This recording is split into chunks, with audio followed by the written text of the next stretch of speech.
The heck?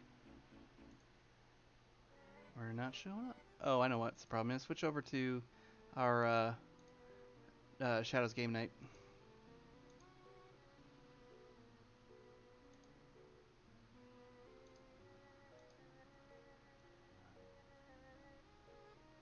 There we go. Bada bing.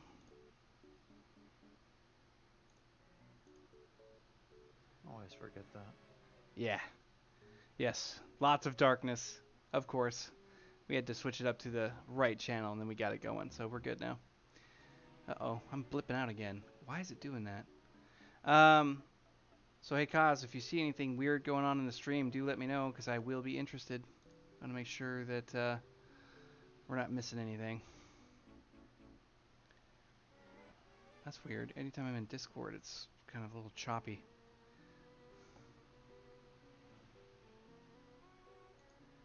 I want to do this. See if it changes. Nope, still kind of derptastic, but not as bad. Weird. Don't have this problem on Shadows Night, so not sure what the deal is.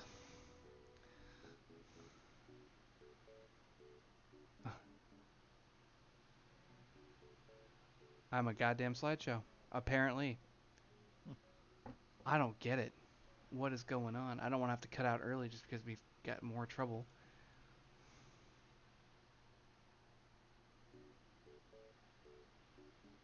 Might be in luck. Well, I think it is time to pull the curtain for a moment. Here, let me pause this and let me kill the secondary stream here. I don't really want to do that, but let's just see if that cuts things down. Interesting. Well, there's no music, but is this better there, Cause? Am I coming through okay? It seems like there's always something new. I can't have web browsers open. Now I can't have music running. It's super weird. Huh. Yep, it was me streaming it over Discord. Fucking A. I guess we'll have to sort that one out, won't we?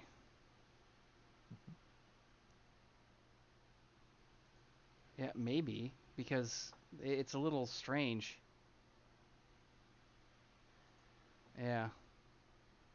Because it... Okay, let's do one more experiment. I hate to throw everybody under the bus here since we're going to be doing it, because we're going to be picking up where we left off from last week since I had to cut out early. And let's see if this has any effect. No, it does not.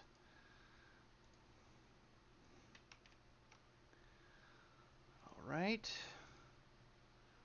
It's still looking smooth.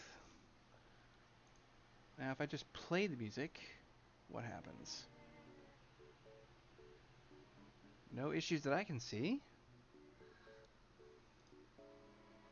But if I go ahead and try and stream it now, it probably glitches the hell out.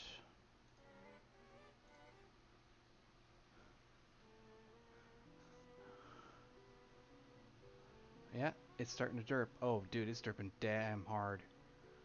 Whoa. Yeah.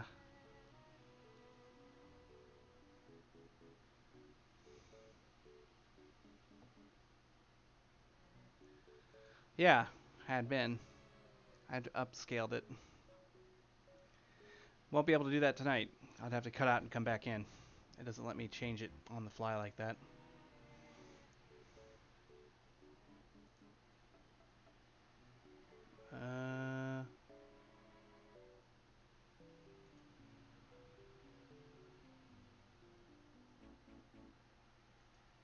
Yeah, can't do that.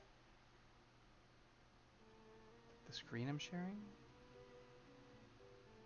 Oh, maybe that's... Hold on. Yeah. You have a point. Let's see if that works. Let's find out. Let's reduce it to 720 and lower the frame rate, I guess. Just make it gross. See how that works. Oops. Yeah, kill that stream. I didn't even pick the right one, I guess.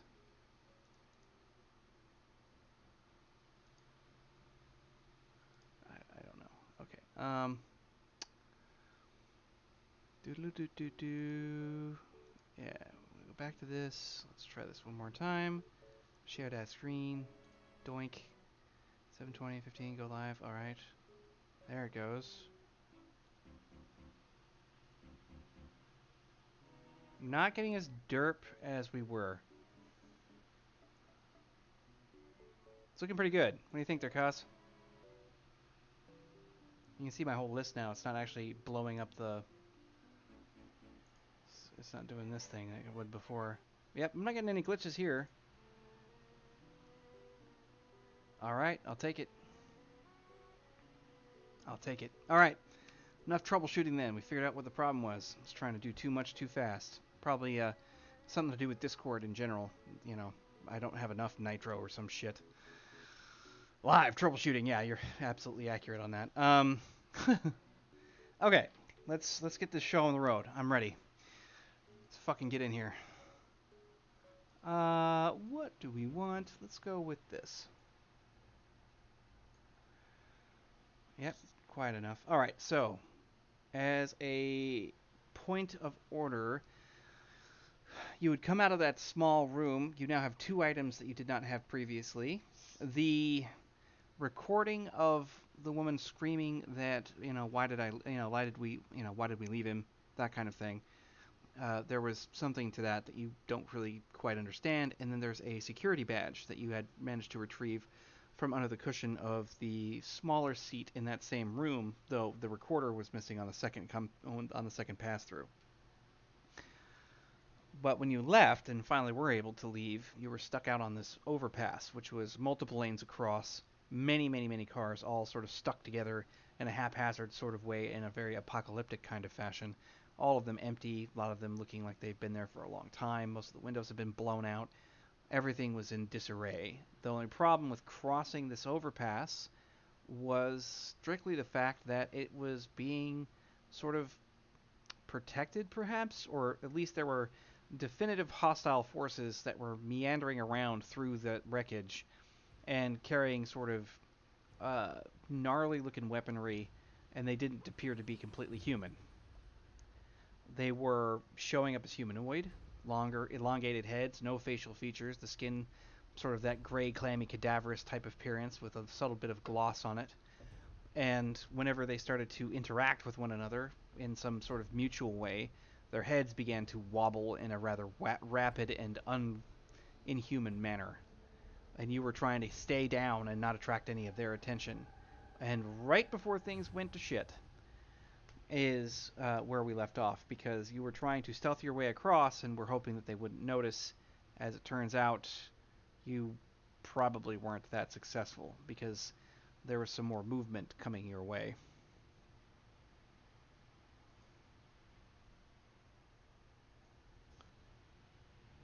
Alright, he is going to do an awareness check.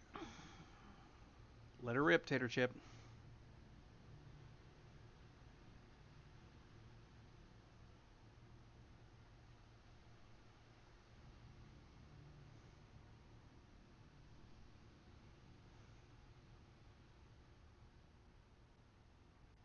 Failed.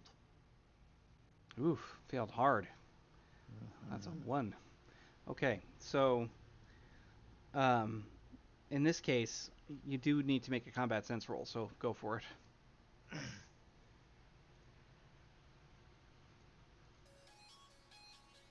least we're starting off the day really interesting. Gotta get into it. Yep, bit of a bang.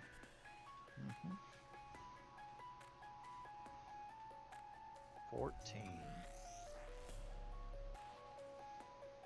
All right. You have a split second. Like, absolutely split second before there's a threat of danger that is right behind you. And it only is because they made some kind of scraping noise. You can see one of them holding a larger weapon of some kind. It's not clear what it is, but it's scraping along the concrete and actually manages to hook onto one of the bumpers of the vehicles at your back, and you can see it moving for you. Now, this isn't quite the most terrifying element, as it makes its way towards you and you catch sight of the fact that it's coming at you. It comes lurching forward with some kind of like uncanny ferocity, jerks part of the actual bumper off from whatever gnarled piece of equipment it's using, and goes in for a swing. But yeah, it ended up getting a 1 on its initial attack, which means you saw it coming even though you shouldn't have.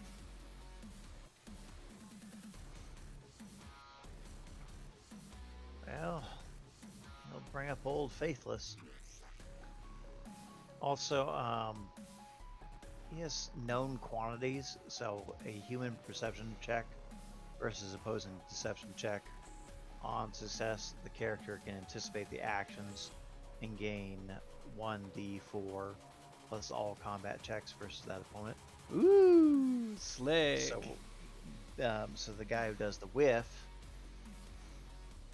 the attack Yeah. that should have hit him, Yep. he's going to use known quantities on that. So Okay. it's 13.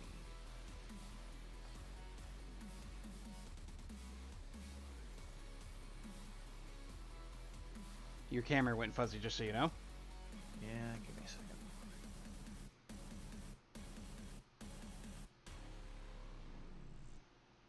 Jesus, Mary, Mother of God. All right, well, that actually is a full success because they don't really have anything to work with in terms of deception.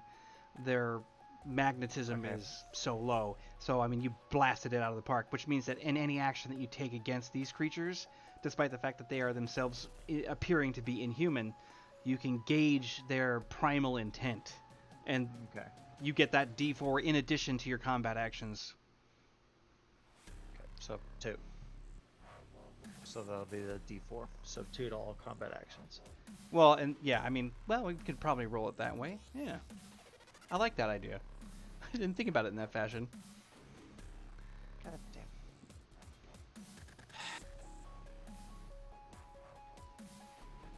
I really dig it. That's awesome. Okay. So yeah, you're at a +2 for all your combat actions here forthwith. Okay. I think it's until the end of encounter. I'm running it that way even if it doesn't say that or specify. Because it's my favorite. Yeah, so in this case it completely misses, striking the vehicle near where you're at, misjudging its distance. It does alert the others. You don't know how many there are, but there were at least 3 or so within your purview before this one showed up. So that gives you a certain number of enemies to focus on. He is definitely the most immediate threat, the one that just basically tried to hit you. No, he's gonna use his shotgun. That's what he had in his hand anyway. So Oh yeah. Well, hold on a second. Is this shotgun the one that you loaded with the alternated fucking rounds in it? yeah. Okay. First shot then. Well, it's gonna be buck, slug, dragonfire. Okay. Yeah, so you get 6. Yeah, so buck, slug, dragon, buck, slug, because there's 8 rounds for a shotgun. Okay.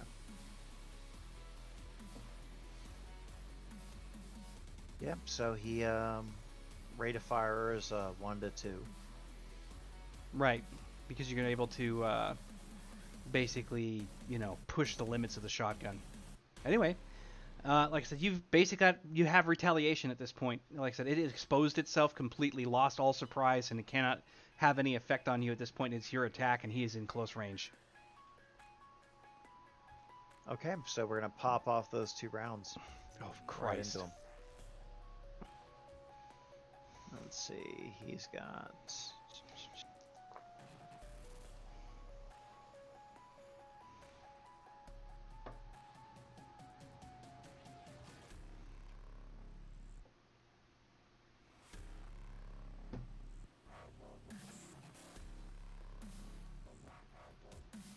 $14 for the buck and 16 for the slug, and then plus $2 combat actions, right? Right, yeah, so that's actually 16-18. 16, 18. And then you've got AP of 2 on the slug. Yeah, not shocked there. And this thing doesn't seem to be wearing any armor that you know of, but as you are already aware, they are supernatural, so who knows if they have any natural armor, right? Mhm. The first shot, that buckshot rips right through it. You actually take its upper torso, left shoulder completely out of the game. It just splatters into a black goo. Whenever you take the second shot, that slug takes it in at the neck, right where the collarbones meet, centered just below the esophagus, which causes the head to completely fall off the back end of it as it just collapses in a lumpy, messy pile of gunk, quivering the whole way down. So, what is nice is the fact that these things don't seem to be terribly tough.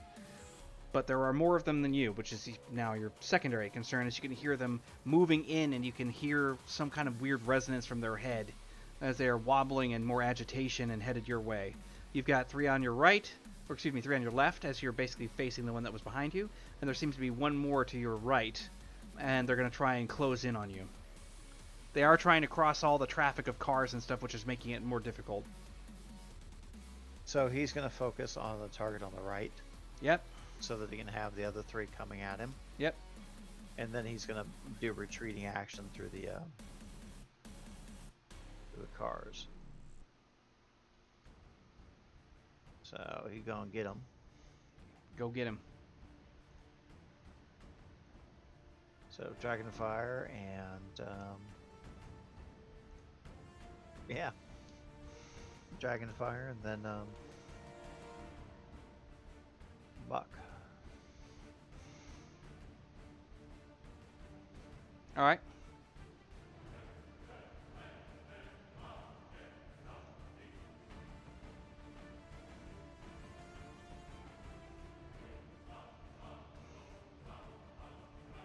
Okay, so Dragonfire is going to be 17. 17, and then 13. Buck.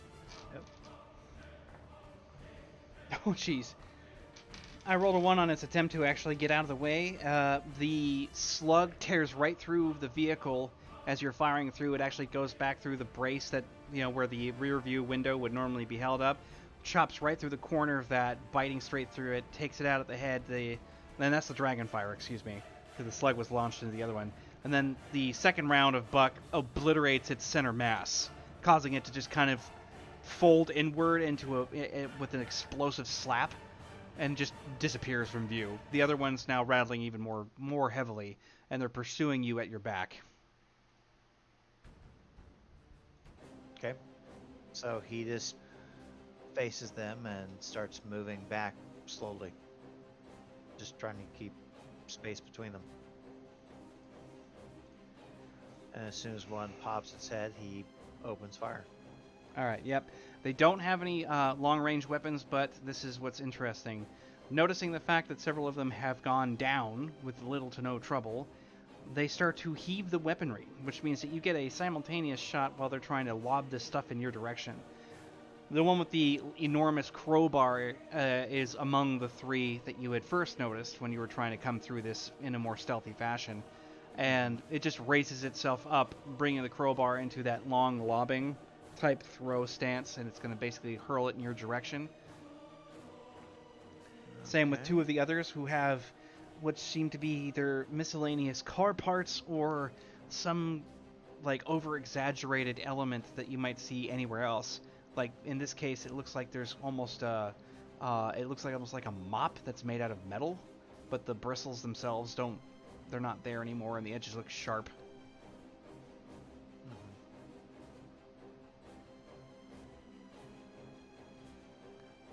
So you can either take a shot or you can just duck and then take a shot. What's up? Well, he is going to take a shot and then duck. Alrighty. So it'll be Slug and Dragonfire, and then the shotgun will be out. Alright.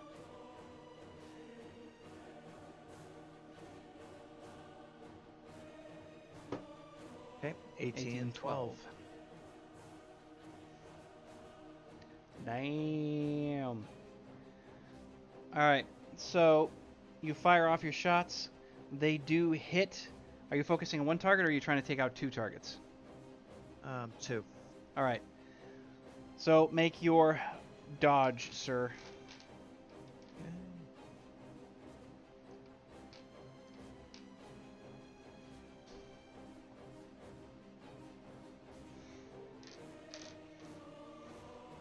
Yeah, we're going to use some luck. Okay.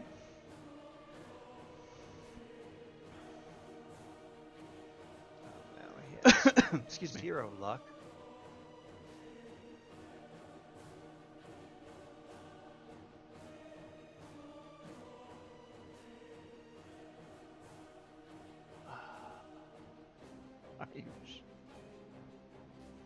Did you do a reroll or did you do an add? I did an add.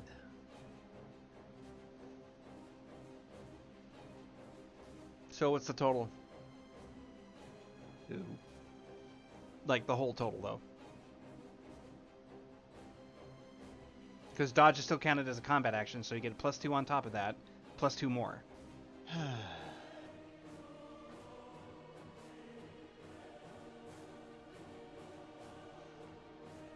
Oh, because the combat actions. Yeah. So that's 4, right? Yeah, but plus the base, which is what?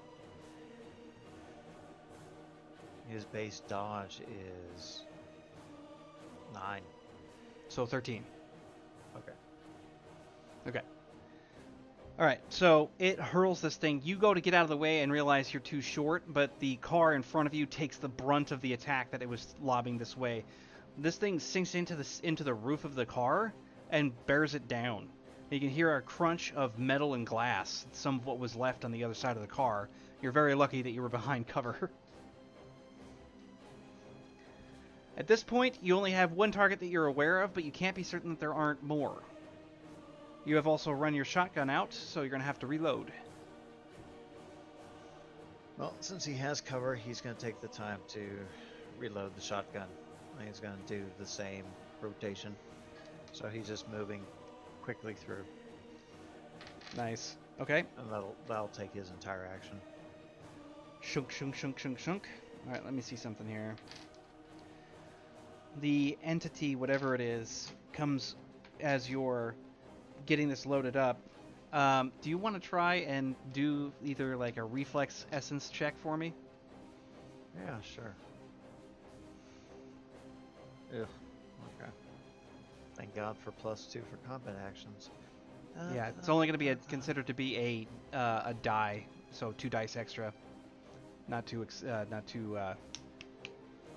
La, la, la, la. 2 more dice. Okay. Yeah, you get 2 more dice, not two successes. All right. Target 8.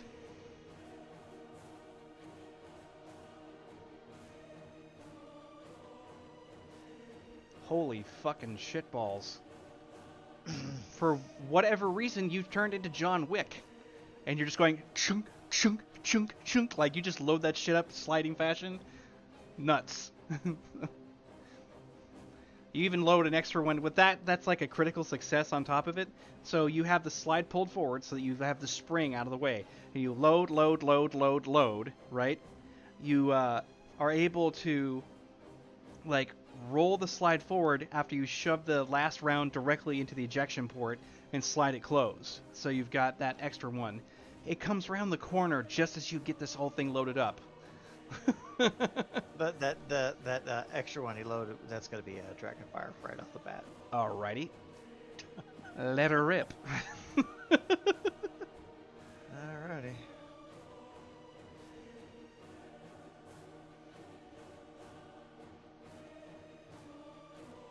Okay, 18, and then Buck is ooh, hello. And the buckshot. Okay, the buckshot is excuse you. Wow. How's your father? Okay, good. So double explode. Jesus Christ.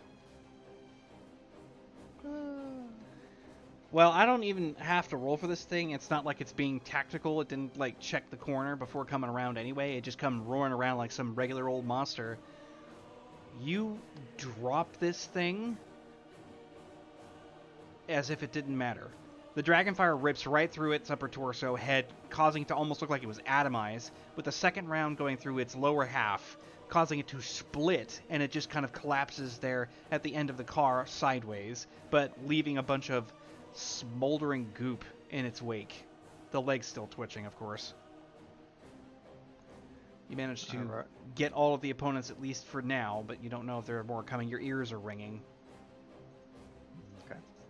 So he pops in 2 more rounds in rotation, and then he starts going down the path he was going. I mean, there was nothing behind him except the same confusing shit that was there before. So he's just gonna book it. All right. So you start moving across, and he's doing it. You're doing it at speed. What you're seeing with everything that's coming across right now is the city stretching out way further than it's supposed to in all directions either side, and you're starting to get an idea or a sense of what more or less like the scale of what you're dealing with here. The overpass has got this very subtle, very elegant elevation that's happening, and you're not really like hitting its peak just yet, but you're moving fast. Just trying to keep yourself on your toes and doing everything that you possibly can to kind of like, um, push through and get out of here. With that constant elevation pushing upward, it doesn't, you start to look back and you realize that you can see a lot more at your back than you can ahead, and it finally plateaus after a certain point. But the arc is subtle, so it's not like this steep pitch. It's not quite unnatural, but you realize that the elevation is there. When you start to look down at everything else, you come to the edge of where you can see over the overpass, and there is this massive flowing, like almost like a river, maybe, but you can't really discern the actual liquid that's flowing from your 3 o'clock to your, or excuse me, from your 9 o'clock to your 3 o'clock. You're kind of just looking over the edge, and it just looks like there's a lot of stuff going on down there. There's even subtle sounds that are happening in the back of your ears, where it just kind of feels strange. Hard to keep saying that over and over and over again, but you're not getting used to it. Like, just when you start to feel like there's something going on that you can kind of get your head wrapped around, you see more that just kind of unravels it. You begin your descent. The cars themselves begin to clear up to some degree, and you find yourself back in Cityside. Again, that same sort of pressed in night city looking appearance with these peculiar silhouettes just kind of moving throughout the shadows all over the place. The only major difference between where you were and where you are is that these ones look more menacing. They seem to be taller, more twisted, more immense in their look. The blocks are stretching out, and you still have that wavy, vaguely kind of distorted type appearance to it.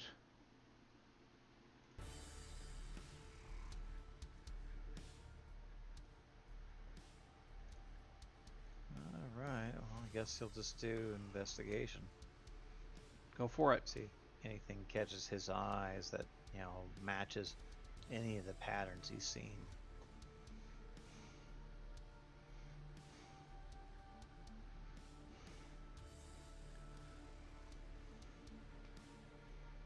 $17 for investigation.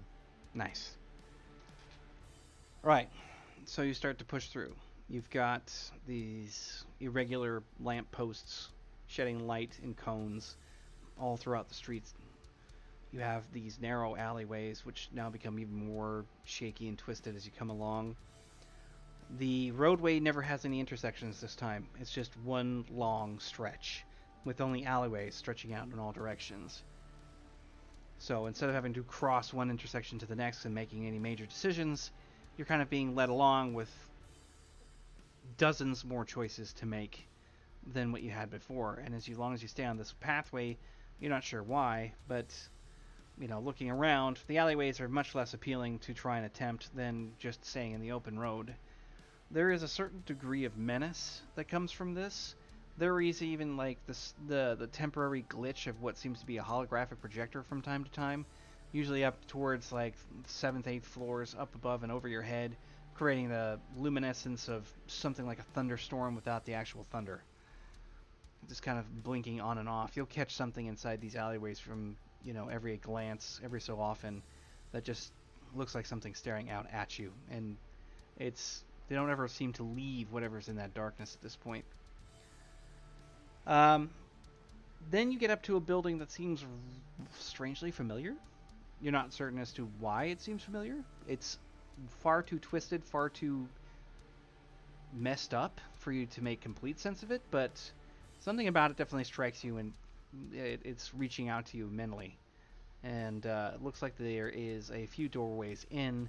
They all seem to be somewhat uniform, and they all have what seem to be like some kind of keycard access. So he just goes, well, I'm cashing out my pension and going to Cabo. Hey, Grayley. Yep. That's what we're doing. That's what we're fucking doing. Cashing out. Oh, no, sir. Nope, nope. You can give me my vacation hours, thank you. Just nope, nope, nope, nope, nope. And then he just kind of walks to the center door and he, flips his hand into his jacket pocket and, puts the key card to, because, this isn't strange enough. So he puts the mysterious key card against the that door and sees what happens.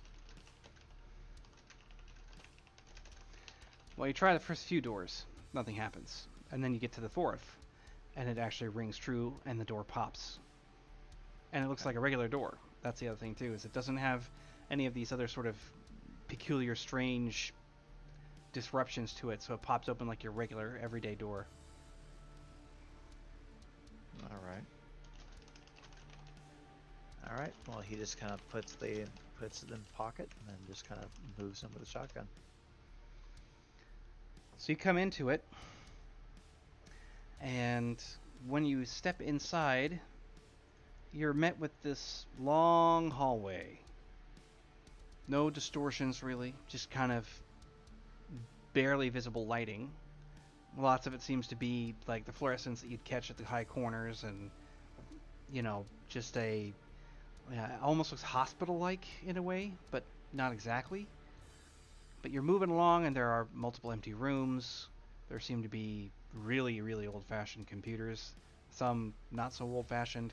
There's kind of a weird confluence of like technologies here, where you see like the age-old from almost 100 years ago type tech, and then you see something that's much more modern, but it never really fully scales up to what you would consider to be standard issue for this kind of work.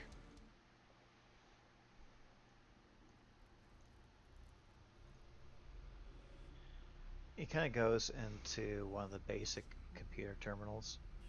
Okay. And we're going to do some basic tech rolls to see if he can decipher anything from the technology. Go for it. Rock and roll, man. Let's see what we get. It's just like, hey, does the building thing have an employee list?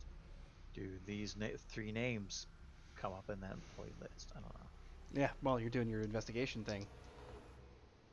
15. I managed Basic to get. security.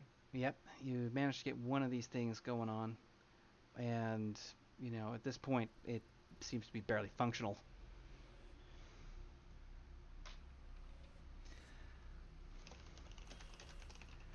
When you're looking up these names, trying to get into a system directory of some kind, you don't really see anything of note. It all seems like kind of garbled gibberish, but being an investigator, I assume that you're probably not going to stop at just one computer, are you? Nope. He's going to go terminal by terminal. All right. Hold on. Let me see how many it takes. It takes you 2 more tries until you find one that seems to have any kind of sustainable information in it. It pulls across some garbled names. Those look messed up, but there's a room number. Don't know what kind of room or why, but there's a room number, 217. And I'll let you do with that what you will if you want to try and observe some kind of pattern.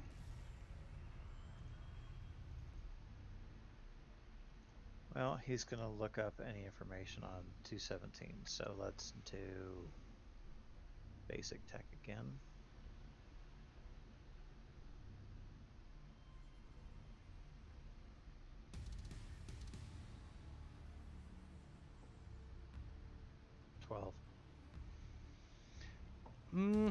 You've kind of got like a top-down sort of appearance as to what's going on here. You see the long hallway that you're in. It seems to stretch on for quite a bit. It then diverts into several zigzags, allowing you to kind of know that there's not a lot of divergence, but there are multiple rooms, and you have to do a count because they're all out of order. So 217 is down a ways, and it looks like it's one left turn, one right, and then goes on for a stretch and is at an intersection where the hallway splits left and continues on.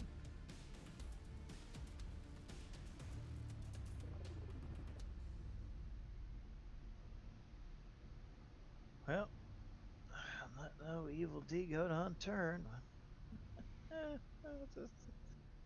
This, hold on. I gotta burn this place to the ground. Yep, yep, that's gonna happen. Yep, Jesus can't fix this place. And then he just kind of, takes the path to room 217 because at this point he's just following what's coming up. So outside of what you have already loaded into your shotgun, how many rounds do you have left total? Just curious. Well, he used a total of 8, right? 8 the first set, yeah. And then he fired off several more. So I think he's actually used 10 rounds, if I'm not mistaken. Yeah, he's got 10 rounds left. All right. Survival horror. The room is... You find it. When you're pushing through all of this, you've got your weapon up, you're keeping your flashlight out because the lighting sucks. There are yet further creepy signs that something else is kind of going on, marring of what looks to be bloodstains or handprints, that kind of thing. You start pushing on, and when you arrive at 217, there is this kind of faint whispering, kind of half panicked. Sounds like it's coming from inside the room. The door appears to be shut. Don't know if it's locked. Blinds are closed. No lights on the inside. He just kind of leans to the door, kind of away from it, and just kind of knock, knock, knock. Whatever whispering was on the inside stops immediately. And he goes, hello. This is, Detective Jim Gordonson. Hold on. Let's see what... Yeah, I didn't think you'd be able to hold it together well. There's the sound of running footsteps towards the door, and like it or not, you actually, because I remember your cool check from last one, you're keeping your shit under control. You're not it sounds like somebody running in a panic. Doesn't sound like somebody running at the door. You don't know how you know that, but the door flies wide open, and you see a man who is definitely darker skinned. His hair is all ratty. He's wearing a suit. He looks panicked out of his mind, and he's just sort of like that, just kind of looks at you and leaps onto you like some sort of crazed animal that was missing its owner. When he's just he starts to bawl on your shoulder. I kid you not, he's just full blown losing it, and he can't believe that you're here. He's kind of rattling a lot off in Spanish, and it's just one of those things. And some of it's English, and you can tell that he's overjoyed that he's found somebody who's actually not just some sort of murdering whatever. But he slumps to the ground. You're barely able to keep yourself standing up as he just basically completely turns into mush. So, my name is Detective Jim Gordonson. This would be where you say my name is, not. That is not your name.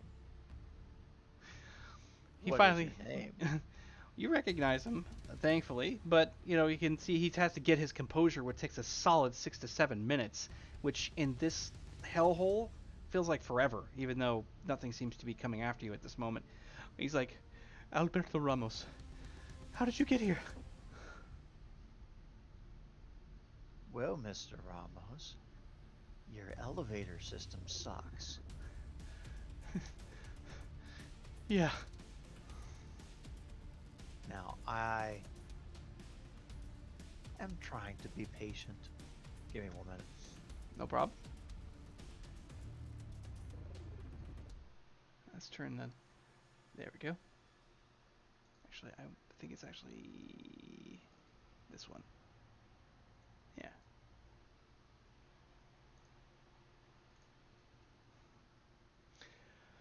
Woo-wee.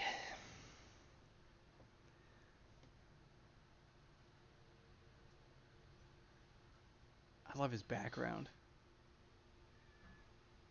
It's perfect for this kind of thing too. Is the coffee good there, Grayley? Since I got a moment. Get a chance to Finally pull off some of my more interesting storylines. Oh.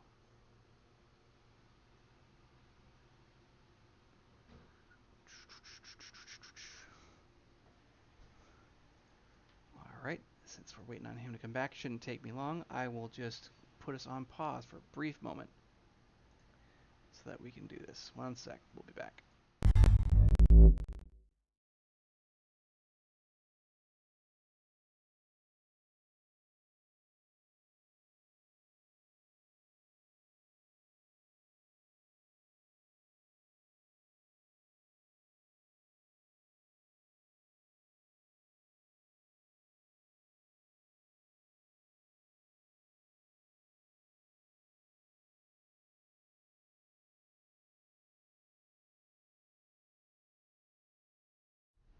He's like, well, Mr. Ramos, as I am a reasonably patient man with a gigantic ulcer, I would very much like to know where we are. I have no idea. I was on the elevator and then I wasn't. I was standing in front of some creepy door, and after that I was wandering around whatever this is, and there are things, really, really fucked up things. Oh They're, yeah, no face, kind of what? gray. Oh, that's even worse. Ah, there's more. Okay. Have you made sense of this place? Because it likes to leave clues. I haven't been able to figure out anything. Everywhere I go, it's always the same. It's just like endless hallways and stairs. Sometimes there's elevators, but I'm not going back into one of those. Well, frankly, I think I want to go back into an elevator at this point because nothing else is showing me anything. How did you get in here? An elevator. Oh no. Did you see the stone room? What have you seen? That looks like a bunch of stone cubicles with a bunch of blood stains. It's so fucked up. Okay, listen. I'll do whatever you say. Whatever you say. Just, we gotta find a way out of here. All right, just give me a second. He takes a picture. Proof of life for the moment. And then he just kind of Kind of just blinks at it. He's like, click, because obviously it's puts his phone flashing. away. Yep. And puts his pad away. All right. So, just kind of looking around the hallway. How's the food? He's like, just kind of staring at you. You can tell that he's been stuck in this place for a lot longer than he would ever want to be. Several hours by your account, given the fact that you were only brought on a little while ago. But he's just sort of like, what? All right. Well, we'll worry about that later. Well, do you think you can take me to one of these elevators? Maybe. Uh, he starts to think for a minute. I think I saw one down that way. All right. Let's see. Alright, so you start to push on through. Again, environment doesn't seem to change much. The lucky part of this is it does not appear to be just transmogrifying itself every time you go through it. You're paying attention to make sure that you don't end up walking through a hallway that you know you went through and find yourself back at some place that you've already been, or having it just be totally Yeah. different. So far, it's been holding steady and stable, no issue. All right. Just, I've got to be honest with you, Mr. Ramos. None of this makes sense. Frankly, we could go into that elevator and it could kill us all. Or we could wander around and, well, it could kill us all. He's muttering something in Spanish. He's sort of like, you're not really much of a comfort. You know that, man? Have you seen the city much lately?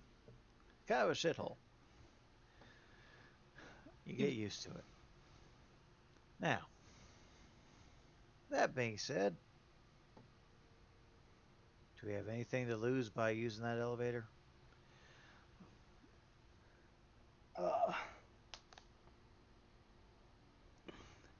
he's like, at this point, I think I'd almost rather die than stay here another day, or hours, or however long it's been. How long have I been gone? Couple hours. They were actually pretty quick on wanting to find you. Sounds nice. A couple of hours. Has it really been Let's only see. that long? Okay.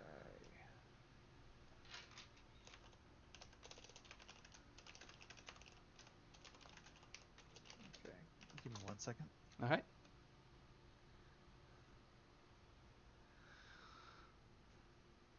Appreciate the stretching. I actually felt several vertebrae pop.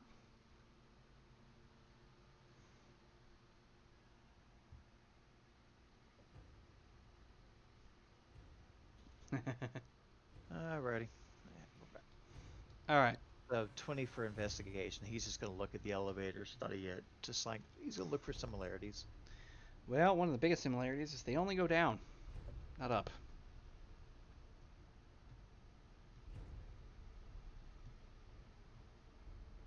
He just wants to go to floor 1.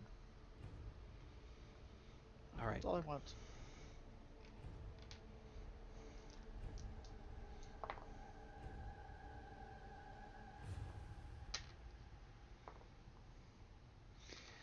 You step inside one of the elevators, and the lights, of course, same condition as the rest of these halls. In all the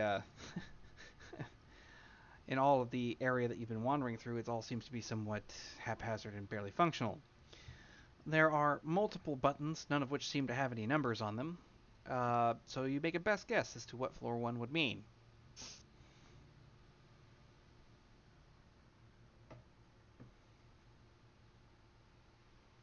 And here we go.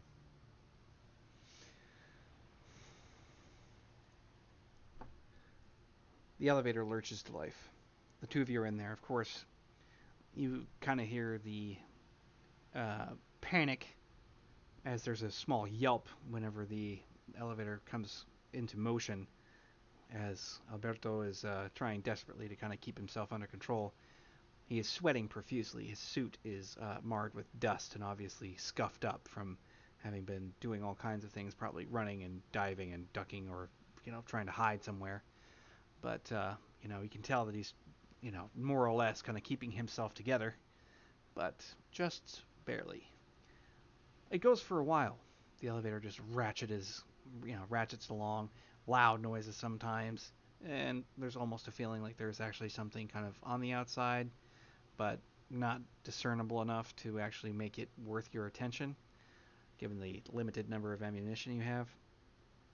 When it stops, the elevator pulls back open to what looks to be what you might expect for like a sub basement.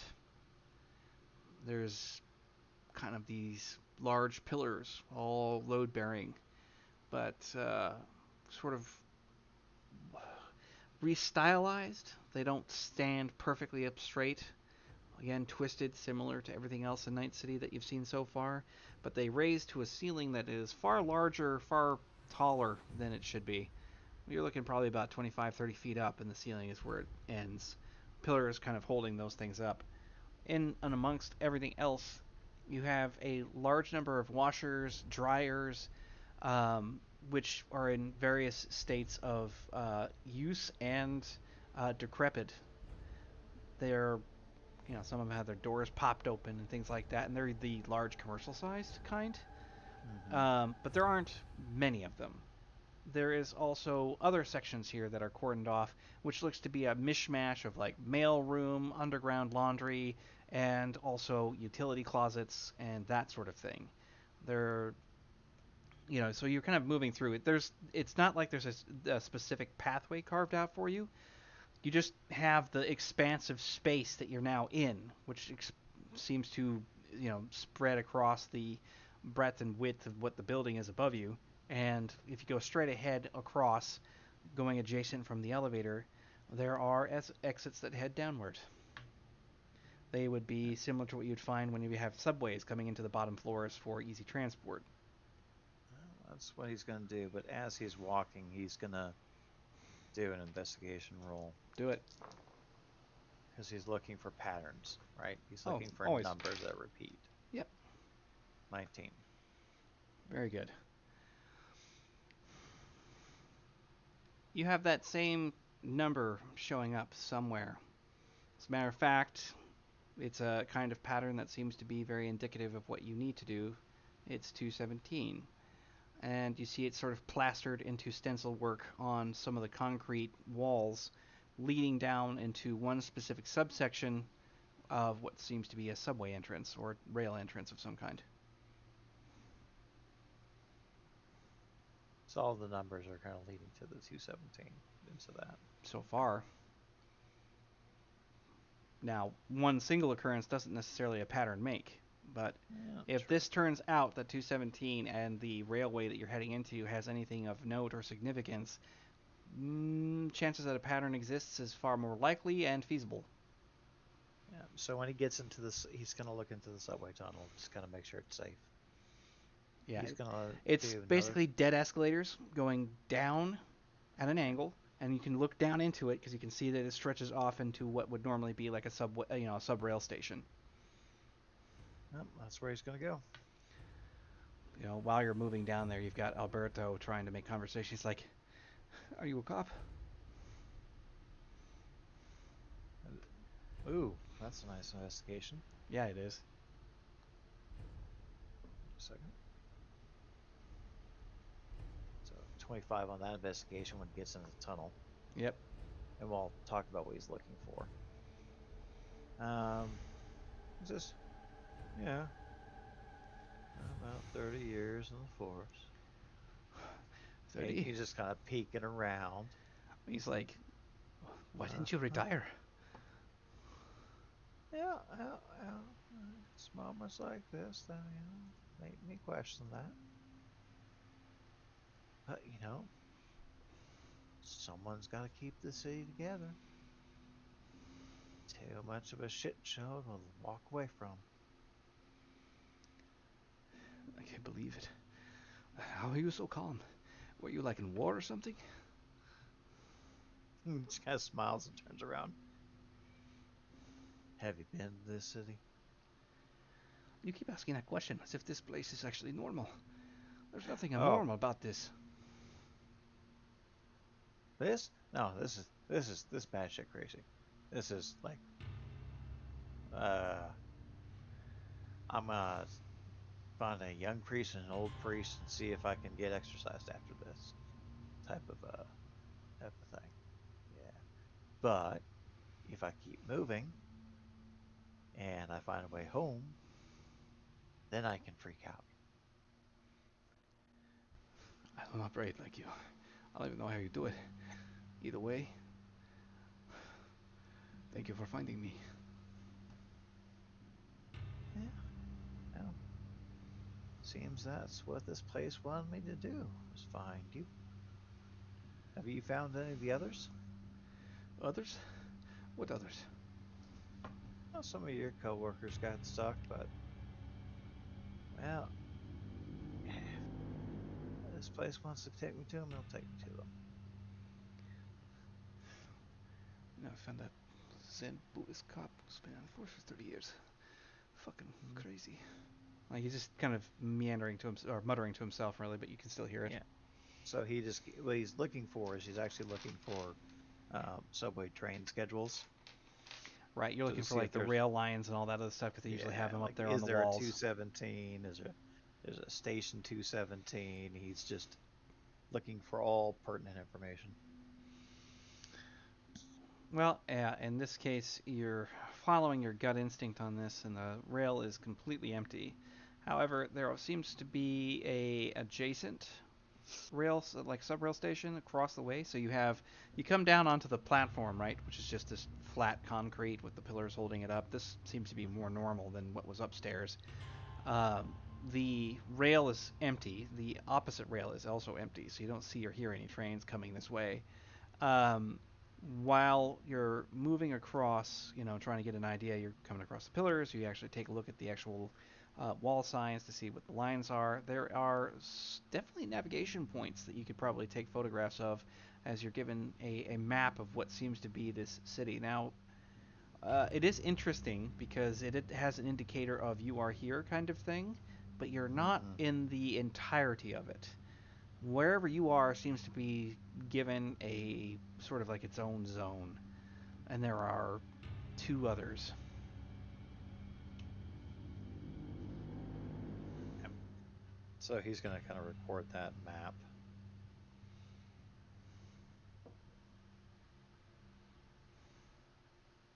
So three major zones. Seems to be. That's what the map says. And of course, like I said, you can see where there's the escalator exit all across it because you have your platform, Mm-hmm. rail one, spider divider, rail two, and then the other platform that's across the way there. Can he take that map with him? You might be able to jerk it out of its current mooring. Yes, it's Or old let's see. fashioned. It's old fashioned, so it's probably like paper behind plexiglass. That's kind of what it looks like. Yeah, he's just going to have to take a picture of it. All right. So he takes a picture of the map. You're careful not to Uh, use too much of a flash, obviously, because the plexiglass will reflect off it and muddle up some of the actual information. But yeah, you get your photograph. Alrighty. Let's do some more investigation then. It's looking for the good old 217.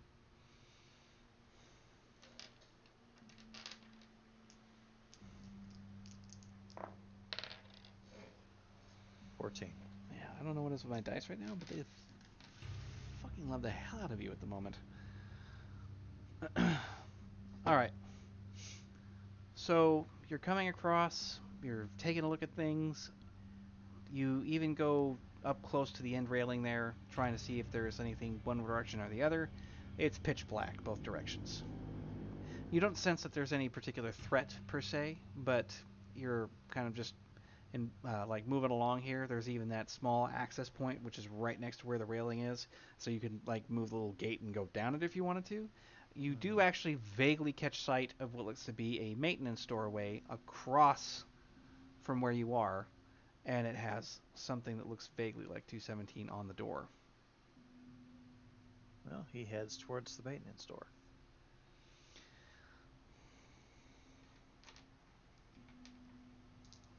Do it again. Still love you. Conditions are still shit, but you're not seeming to encounter much. When you're going across the rails, you guys come across, you're avoiding the metal, of course, just because better safe than sorry. Alberto does the same thing. He comes up and goes over the top. You guys get to the meridian. You cross over that, over the second railing, and into the actual maintenance locker. Except for it's not really a maintenance locker. When you come up to it, the door seems to be somewhat slammed shut or unable to move.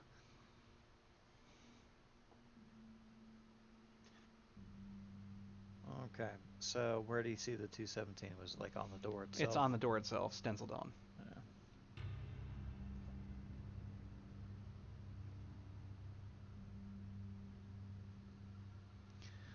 Of course, whenever you start messing with the door and the rest of it, Alberto is he's standing there. He's like, "Do you seem to like know where we're going?" Well, you have to kind of get a feel for these things. Sometimes it tells you exactly where you need to be. Now, he looks at the door. Is there like any like keyholes or Looks like a regular old-fashioned latch door with a key lock. key lock? hmm Standard key stuff. A lot of stuff nowadays in modern Night City, they don't really have that. It's usually electronic or RF, something like that. So would this be his basic tech?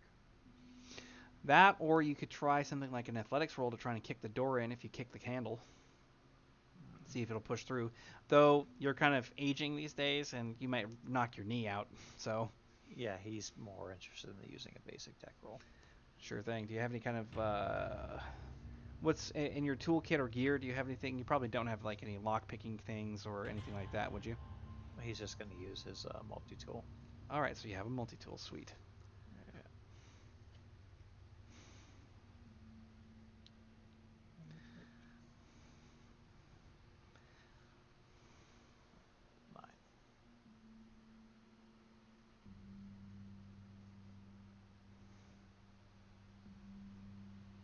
Nine. Nice. 11. Not bad. 11. Yep. Doesn't take much. You start getting into it. You unscrew the handle from the moorings, pull it free, knock it loose, use the stock of your shotgun to completely break it free, and you can pull the tongue out of there, and it slides open for you. Okay. He goes on in. And we'll do another investigation roll.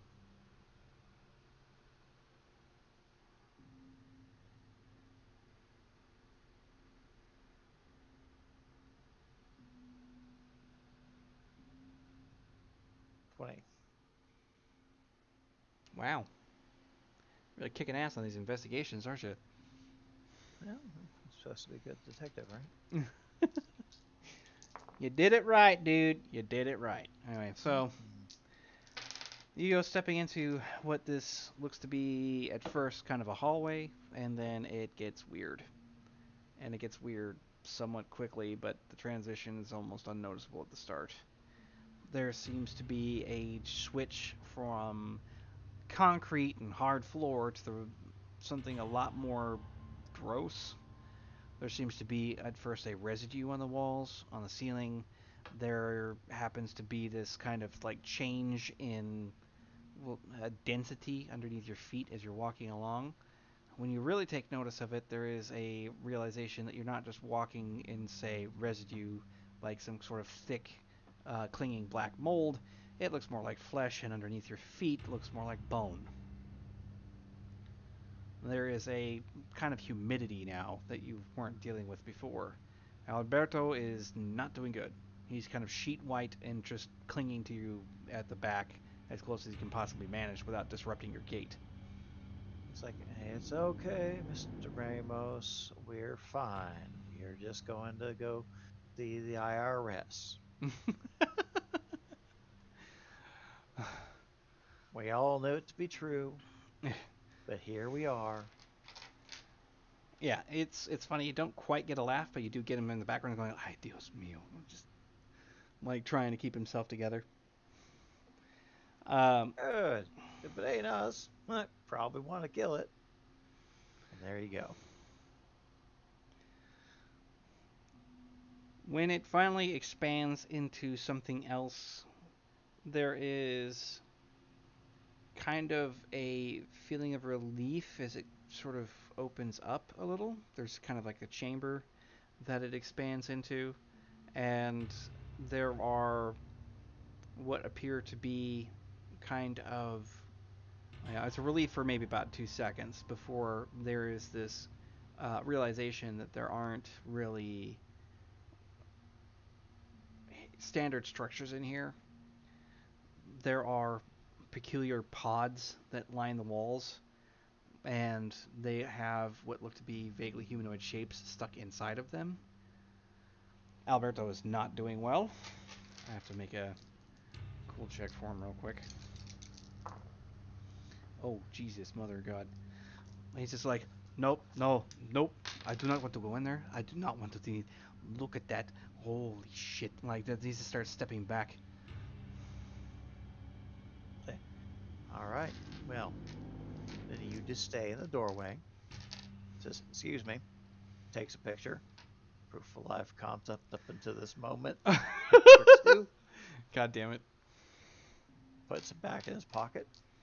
Says, okay, you can either stay with me, the man with the big stick that goes off and goes boom, or you can stay in that scary ass doorway, shitting yourself, which is a legitimate thing you should be doing right now, but maybe Yeah, well, he's obviously too not. And we're at terrified to make any real argument. a persuasion. Yeah. Well, it winds up being fairly persuasive because under no circumstances is this panicked man going to stand in the doorway by himself with no light because your flashlight is offering the only source of illumination right now, and he's not going to stay in the dark by himself. There's just no way. So persuasion, well done. It's like, okay, okay. So he's just gonna like put the beam against the pods and see what's in the pods. Absolutely fucking fearless, this dude.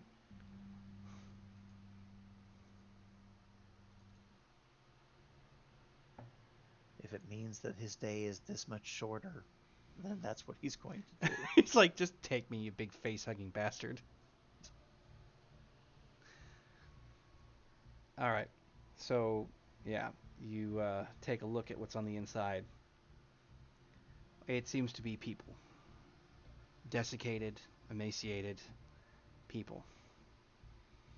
Although, given the sheer level of decay and damage, there's no reason why they should be moving, and they are, kind of like they're trapped in a dream that they can't wake up from, and stuck in some sort of REM sleep. And the area is kind of feeling like it's trying to react to you.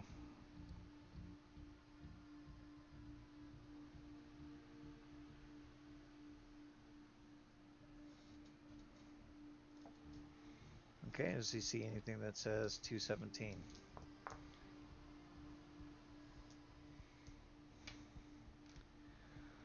When you get towards the back, it's actually not anything you have to roll for. There is a sort of illuminated exit sign that kind of gives you that impression. Something kind of comes across it, and you can see it sort of buzzing out, and there is ramp 217 underneath the exit sign. Okay, it says, all right, Mr. Ramos, let's see where ramp 217 takes us. Yep. And you clear through what looks to be like an open gap where it pushes further backward, and to your left, a ramp upward that zigzags going up and out. And that's the 217. Yeah. Okay. Oh.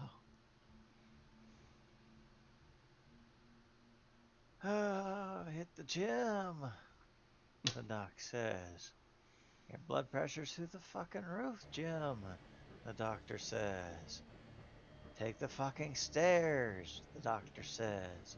Jim, you're gonna die of a fucking heart attack. No, I'm gonna die of a fucking heart attack by walking up these goddamn fucking ramp. Motherfuckers. And then he just starts walking up the ramp. Yeah. So while you're going up the ramps and you're keeping yourself straight forward, you come into a part of, again, the outside. And, Mr. Ramos is right behind you, and he starts breathing a little bit more easily since there seems to be skyline and not so much darkness everywhere. And he's like, oh, thank God. As you guys finally emerge from out of this, wherever you are. Alright, investigation roll. Well, first thing that you definitely take notice of, regardless of investigating, is that you're in a more residential area, someplace that seems to be, well, kind of suburbia. 18.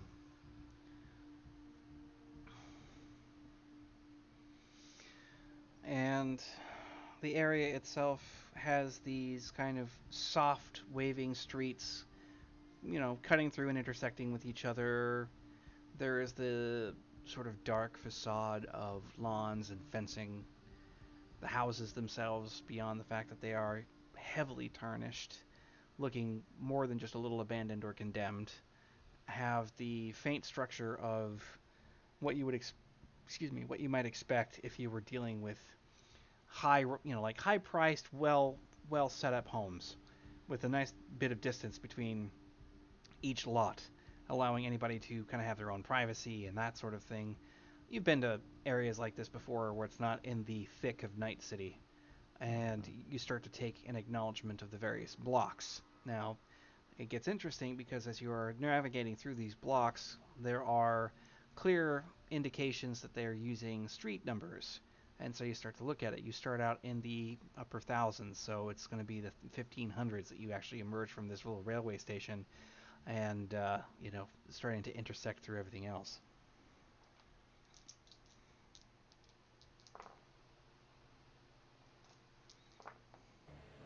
All right. And he looks for like little subway maps, like maps of the town or anything like that. Anything, any information that he can glean. So you take the map that you've got, and you start to move yourself along. It's kind of a slow going. There seems to be a part of the zone in which you were indicated to have started in, and there is a configuration that aligns a little bit with what you're looking at. The gaps and the rest of it, no way to scale from what you're looking from map to the reality you're in right now. Mm-hmm.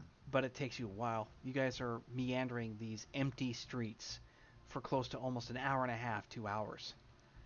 Mm-hmm. Finally, after this much walking, though, and the fact that there's a certain level of exhaustion kind of happening with Mr. Ramos there, his panic has died off almost entirely as he's now just kind of looking around at these deadened houses. But he's just, you finally start getting to a point where you're like, all right. When you finally hit the 200 block, that's when you start taking keen interest. There are some of those silhouettes again. And, Alberto takes note and he's just like, shit. What is that?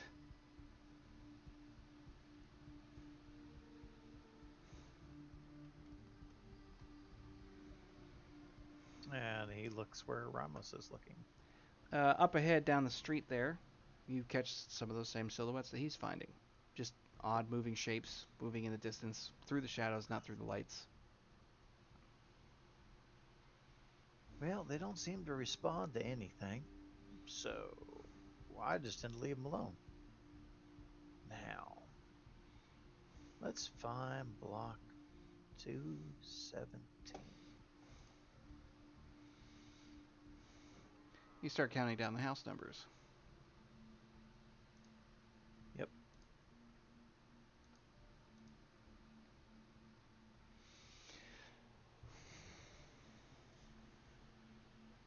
Looking for house 217. You start to find your way there, no problem, as the house numbers begin to decline from your point of entry. 240, 239, skipping on, 220, 18, and then on your left, 217. The house is about the only one in the whole place that looks like it's got any kind of like power. There's a small amount of lighting on the inside. The yard seems to be somewhat maintained.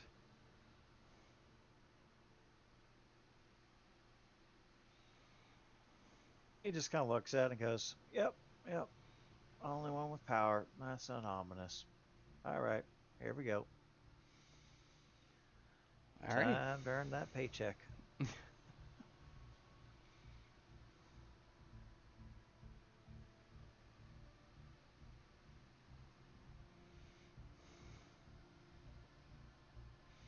Well, what you doing?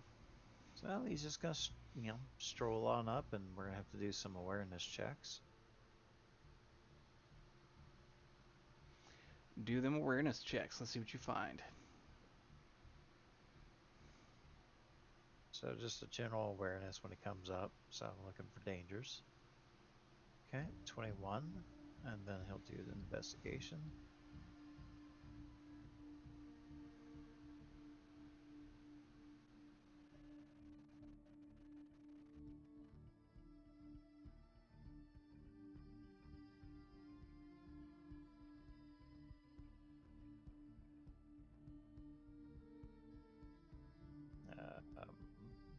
It's I didn't do that right. I think you forgot the roll part. Yeah,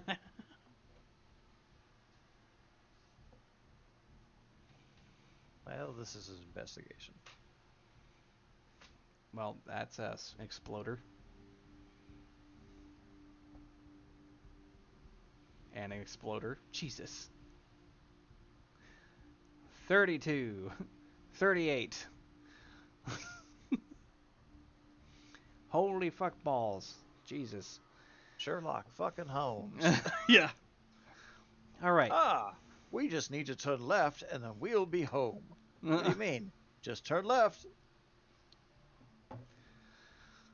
Well, you're you go over the house with a fine-tooth comb before you even approach the doorway. The grass is tended to, which doesn't seem to make any sense. It actually seems to be alive, which is another contradiction for the area that you're in. The front door is in one piece. Windows are okay condition, a little fogged up. The light on the inside indicates that there's probably some sort of a smaller lamp, and because of the dimness of the skies, like it's almost night, pretty much nighttime, with that same sort of swirling sky, it's very difficult to see much of anything else without your flashlight, but you do notice, like I said, there are lamps on the inside. There's also movement. Blinds appear to be in good condition. For the smallest of moments, there is this minor element where the blinds split, like somebody's taking their fingers and shifting them apart so they can see out and who's there. And it's only there for a moment. The back lawn has a fence going around it, which also seems to be somewhat maintained. And moreover, you're certain that there's a bit of an observation. The roof is intact. The roof is intact, rather, and shows to be of normal proportion. Instinctually, this seems to be kind of in contrast to everything around you, which is more or less the unsettling aspect of it in general.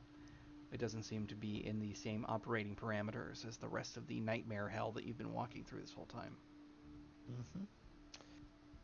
Well, he's just gonna stroll up to the door and just kind of do a gentle knock and go, rap, rap, rap. Hello, this is F. Jim Gordon. Just wondering if you could assist us. When the door swings open, I need you to make a cool check. The cool essence check, I should say. The whatever it is that opens the door is disturbing.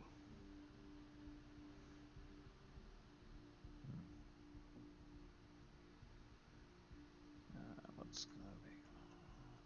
What's the target? 8.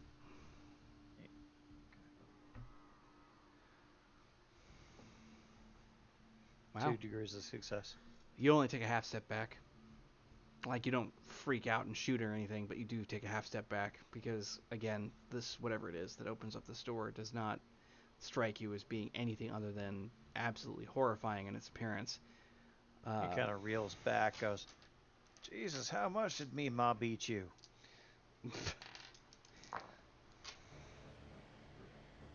Wow. Okay. Ramos, somehow or another, manages to not pinch off a gigantic turd, critically succeeds at just kind of holding himself. Maybe he's just brain dead at this point. He's just staring at it. He can't take his eyes off of what's there. What is standing before you is this grotesque carving or a grotesque simulacrum of a doll child. Very large head, narrow shoulders, built of wood and plastic. The eyes and the head are it's all wooden. There's no separate pieces. The eyes have been carved into enormous size, making them extremely disproportionate with this wild and crazy looking half. Yes, you can call it a smile, but it just stretches across the bottom jawline all the way around past the eyes, making it look even more twisted. The plastic sort of mannequin childlike hand on one side, and the wooden full working arm on the left are kind of making themselves stand out a little bit since they seem to be threatening. There's like sort of a barb-like element to the fingernails and the fingers themselves. And this, it doesn't have hair per se. It's like it's just kind of plotted along with sort of arbitrary bits and pieces sort of stapled in or pushed into the scalp. And it's looking directly at you, and the voice that comes out of it is extremely childlike, and it's just sort of like, "Hi."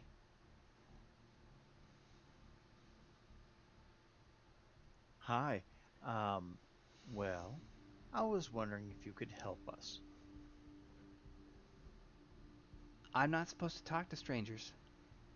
Hmm. Well, are your parents home?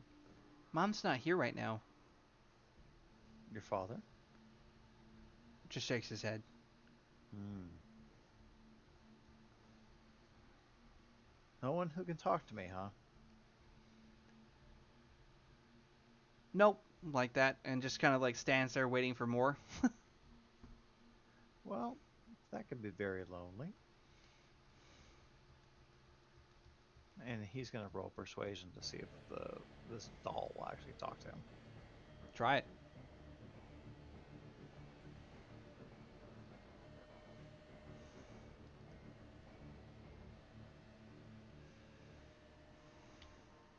13. Not too bad. Go for it. See what happens. And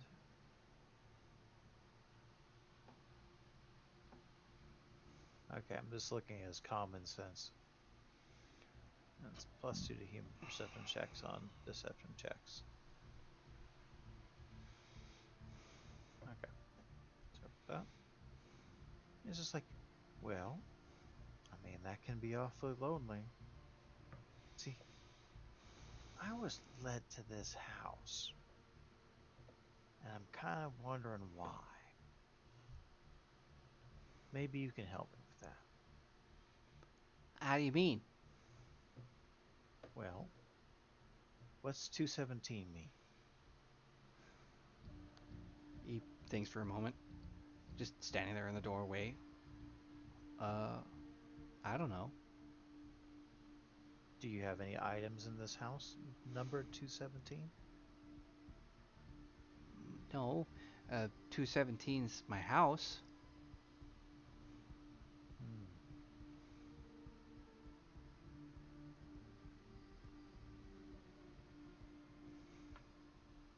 Do you often have visitors? Nope. Mom will be back soon anyway. When will your mom be back? Soon. Mind if we wait for her? You'll have to wait outside. That's fine. We can do that. Okay. All right, Mr. Ramos, we are probably going to be witness to more horrifying imagery. The door shuts, of course. So this will be interesting. Let's wait for mom. What in the wild fuck was that? Oh, that was a talking puppet. Spawn of Satan. That's the only thing I can think of. We must be in hell. Let me tell you about a little mousy theater at the pharmaceutical company. That'll be weird. Alright, let's see what we got going on here.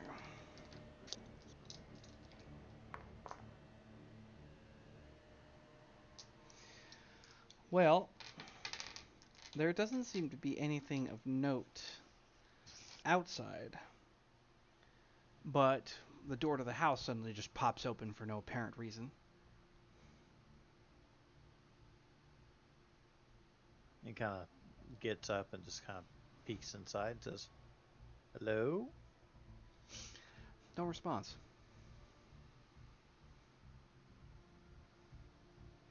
Well, I heard a baby crying. You heard a baby crying? Here we go. It's like, I think you heard me crying. Like, he just kind of steps in behind you. Yeah, I think you pissed yourself too. And then he just kind of strolls in with his light in the house. So we're going to do an investigation roll of the house. Go for it.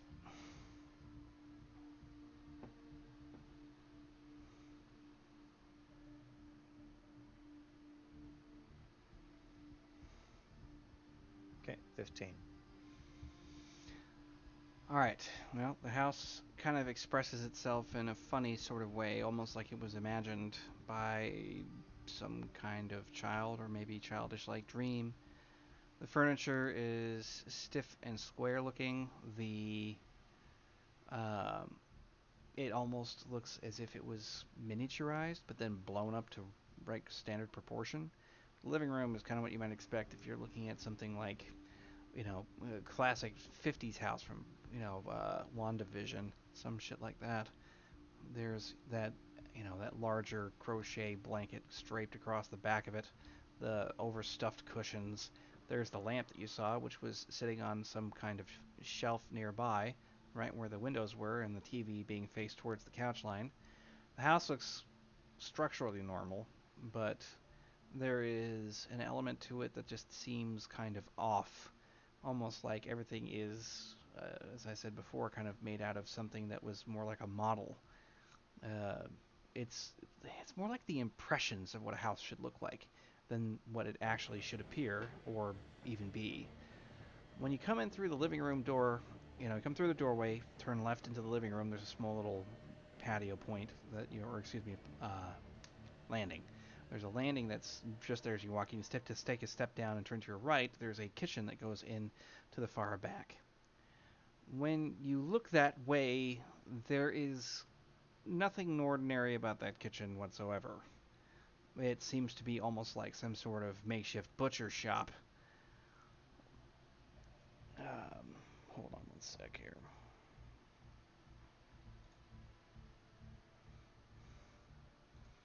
That would be good.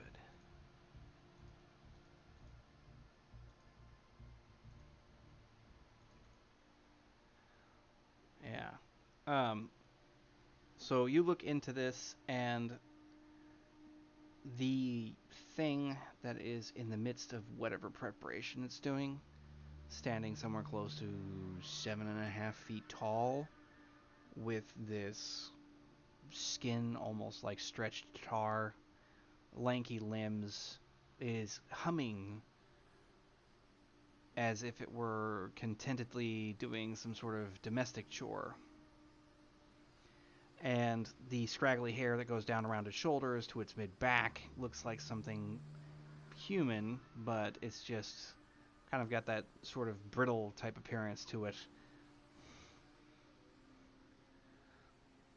Of course, whenever you make yourself known, the light kind of glinting across as you were looking around, you can see that the creature faces you immediately with these rather massive yellowy eyes that have distorted irises. They're different for each eye. The mouth kind of hangs open. It's sort of like on this sort of loose hinge, and the tongue is kind of dangling out the side. It's vaguely female in its appearance. And I have to roll again for Alberto because, yeah.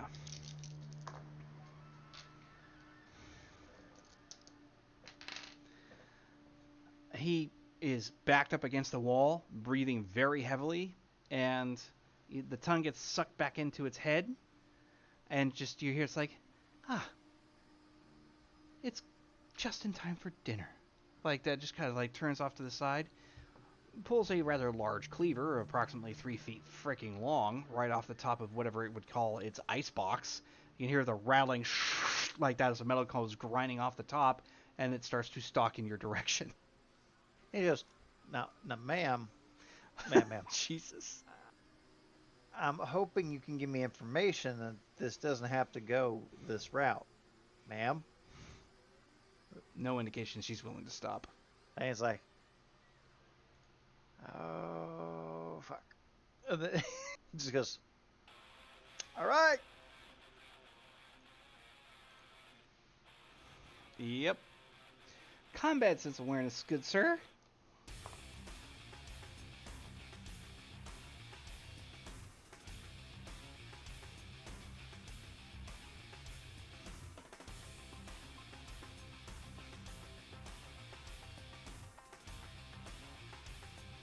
"17."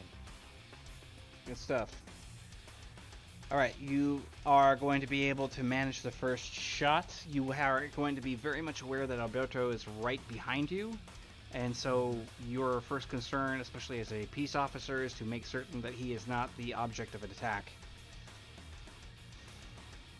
All right, he unloads a Basically, Buck and then Buck and Slug, and then he's gonna flip on the Angel mod.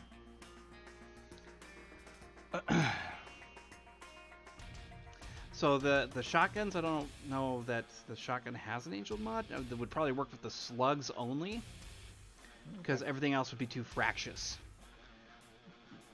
All right.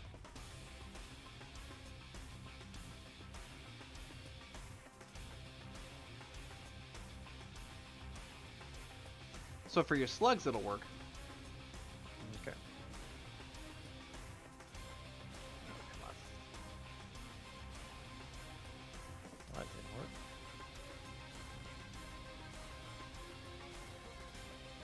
All right, so that is going to be 17 and 19. 17, 19, okay. Oh wait, that 19 was a crit. Oh yeah, do it again.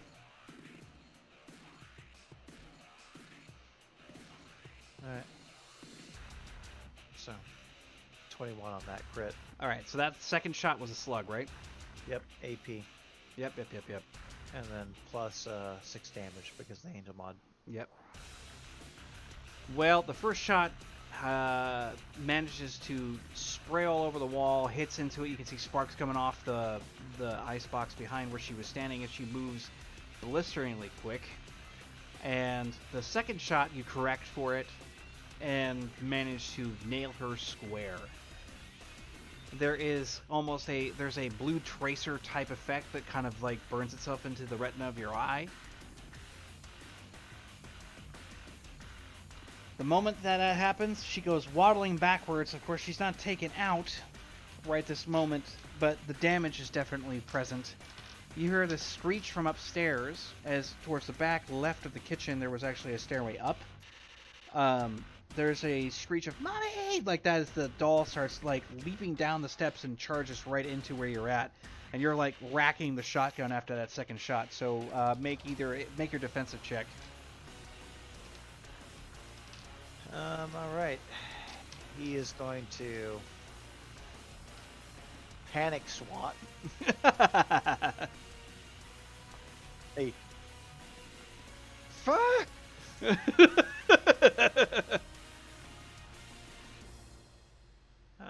So we'll do some just commando. Yeah, that's right. Martial arts, baby.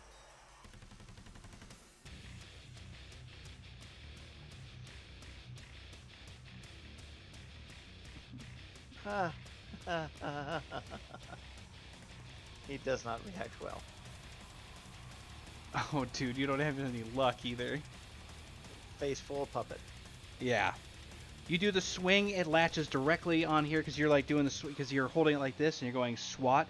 It manages to come up and grab the arm right there. You can feel a horrifying pain in the forearm and the rest of it as it crashes directly into your body, sending you into the wall.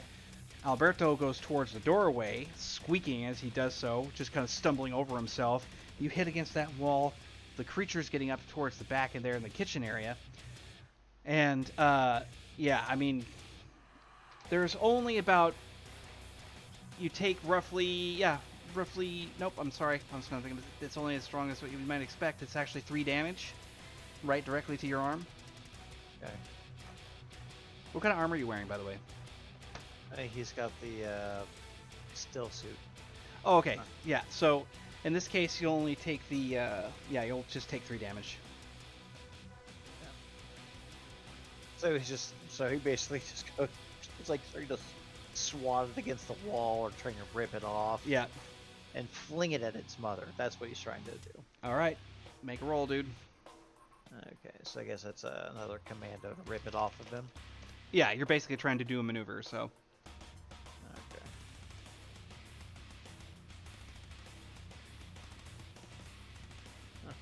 Please make it.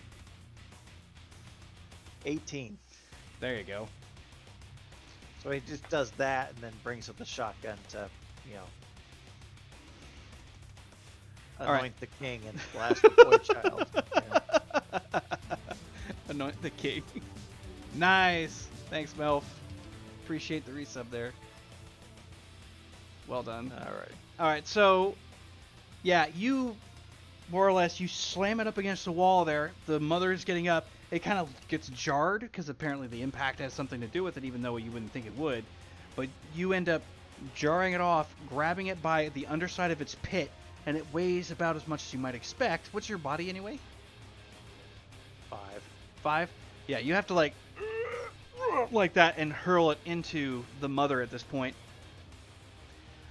Which she ends up basically just scooping him up. In this case, she kind of like grabs him like this, but the thing about that is that she's holding him now. And he unleashes dragon fire. Yep. You only get one shot though. No.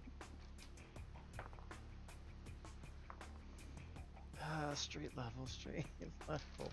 Yeah.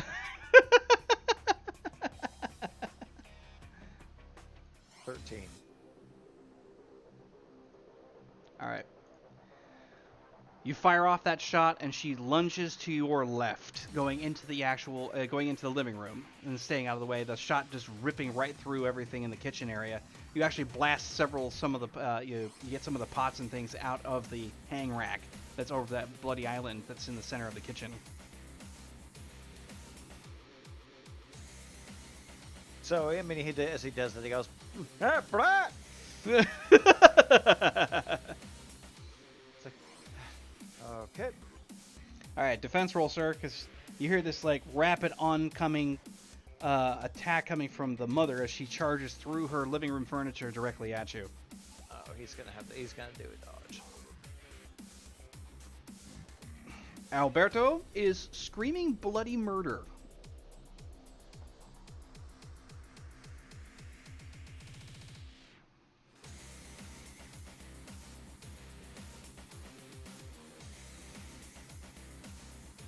Okay, so that's going to be 26. Ooh! Dodge roll. Brother, you make that shit look easy. You pulled a Neo. So my overweight detective ass just goes,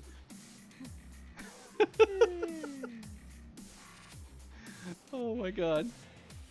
Oh, dude. Nice. That's actually a good one. Mm-hmm. Yeah, she comes rushing straight at you, coming in for what seems to be some sort of crushing bear hug type move. You slip underneath her defenses completely. You just do this quick turn. You're keeping yourself back to the wall where the like the inside landing is and the rest of it. You keep yourself back to that so you know where your targets are.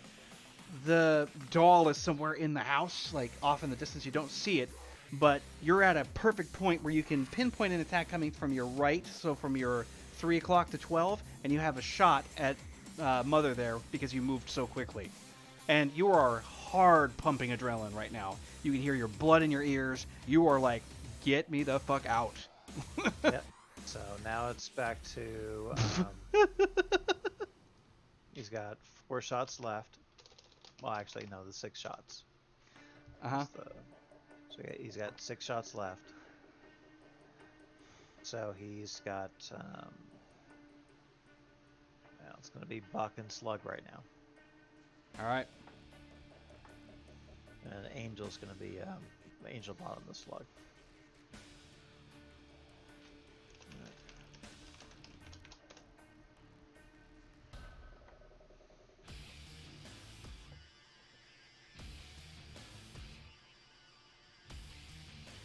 And can we do my known quantities? Yeah, of course you can. Okay.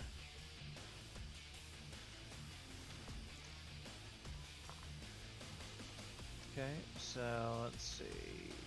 Human perception check.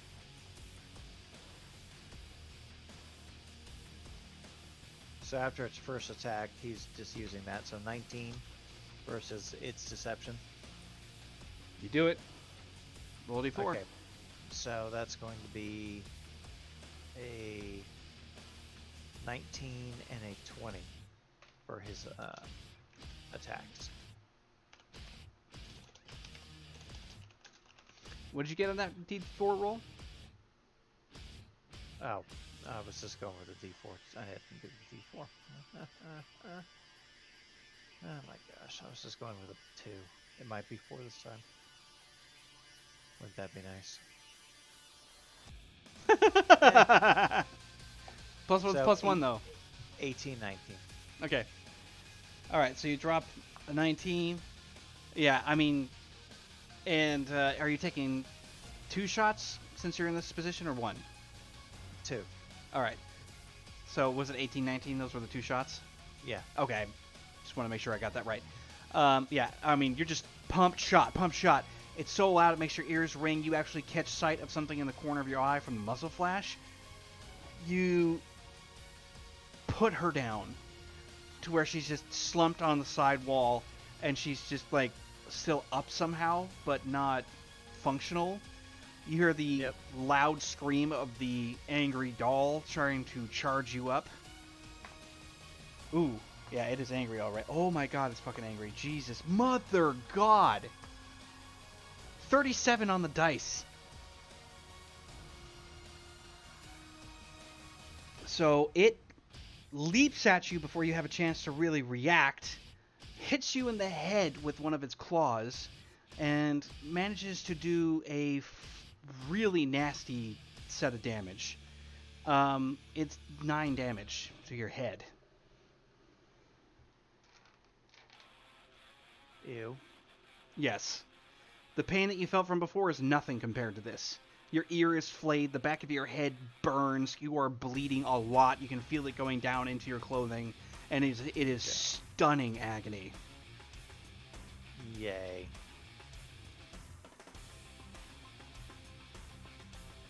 Girlfriend. Well, he's gonna... When it's his turn, he's gonna bring his shotgun to bear. Yep. Alright. Thank goodness for that +1 for its stuff that will probably nullify some of the pain penalties that you have.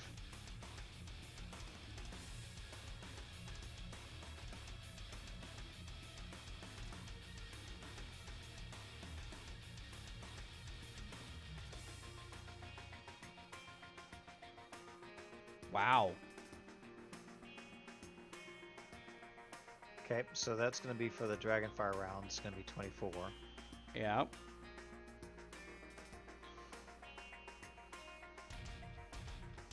He's in too much pain. He's just gonna shoot the 1. Yeah. Boom. Yeah, you set that off, and Dragonfire is perfect for a wooden target. It blows the doll to pieces.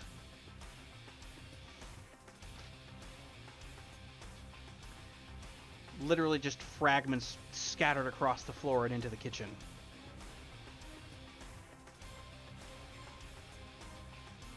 The mother is apparently still conscientious enough to start kind of this half wailing cry before dropping down on her own and going still.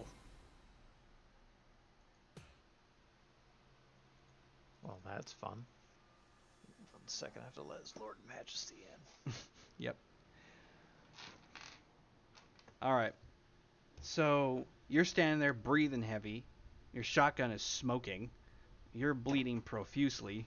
And Alberto is just crammed up in the corner on that little lanai, or that little landing, trying to just keep the panic from going everywhere. Again, profusely sweating and finding himself in a situation where he's still alive. But you're also just, like, you don't see any other targets in here, and the house will definitely need to be investigated for sure if there's going to be any chance of, finding something else, since this place seems to operate in that way. Yeah, he looks for like clean cloth, like curtains or like a tablecloth, just to bind his wounds. Yeah, there's actually a tablecloth. You can tear it up a little bit and kind of do a binding around your head. Yeah, that's what he's gonna do. So he's gonna bind that up, and then he's gonna start doing his investigations. Go for it.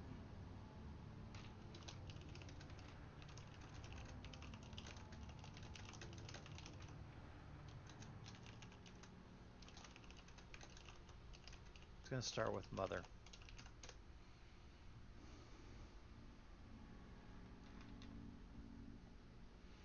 Let's see it. 17. Well, despite the agony. Oh, by the way, where are you at on your health levels? Oh, yeah, so that's... He suffered 12 damage, and at 5, he's probably pretty low, huh? He's down 2 health levels, so -1 on that roll. Yeah, thank God for that little booster there from your profession. That's kind of nice though, isn't it? It worked out in Hmm. ways that I didn't think I was going to expect, but that's pretty cool.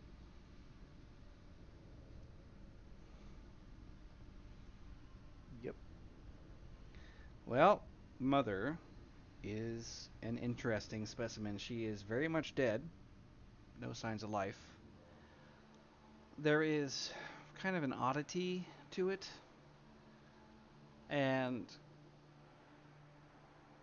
I mean, when you start to really dig around, there is signs that the creature that you're looking at wasn't this way before. You notice that there's a small silver bracelet on one wrist. Oops. Nope, you see where you're at. I forgot to turn my track back on. There's a silver bracelet on one wrist, which you can remove, and there is actually a pocket on some part of her ratty clothing that's on the other side, nearest the wall. Well, he'll take the bracelet and then he'll take a look at what's in the pocket.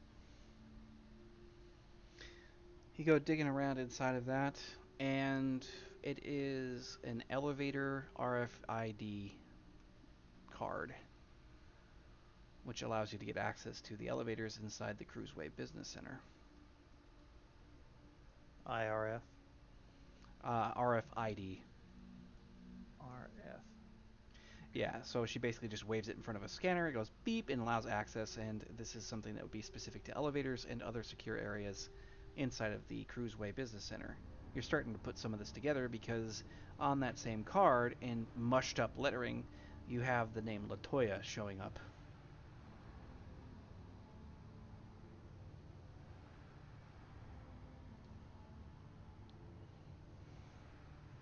And he just looks at that and goes, all right. So now we now have a priority to definitely leave this place as fast as possible. Wonderful. And he takes his pictures, like the ID card and Yep. the the monstrosity and just like the documenting everything that he can. Right. And after he's investigated uh, that with the silver bracelet and everything else, he is going to start doing his investigation again Sounds good. for the mystery of 217.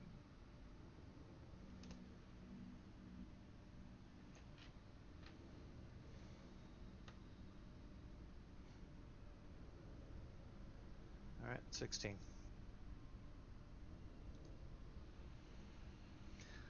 All right. So you go on looking. The house is relatively normal for the most part. In the upstairs, the kitchen seems to be the most disturbing of all the areas. In the bathroom up top, the place looks a bit run down and not necessarily wholesome. But uh, what there is in there, to your kind of relief, is a prescription bottle of painkillers, along with some other kind of antiseptic and other medical supplies. Alrighty. Well, he's going to use the medical supplies to kind of patch up. Alberto stays close to you, but at this point he is deadly silent. Um, Staying anywhere near the creatures. Now the doll that you blasted apart is literally fragments. Like you just, the only thing that really remained was the charred element of the mannequin arm that was on the other side of it. But the Mm-hmm. the whole of it just literally got burnt to cinders and shredded apart. Um, yeah, I mean, so he's just sticking close, avoiding anything creepy as much as he possibly can manage. And yeah, I mean, you managed to patch yourself up just a little bit. You can, if you take the painkillers and the rest of it, you can ignore the pain penalty for now. You still have the same level of damage, but you can ignore what the penalty is. Okay. So, pain pills.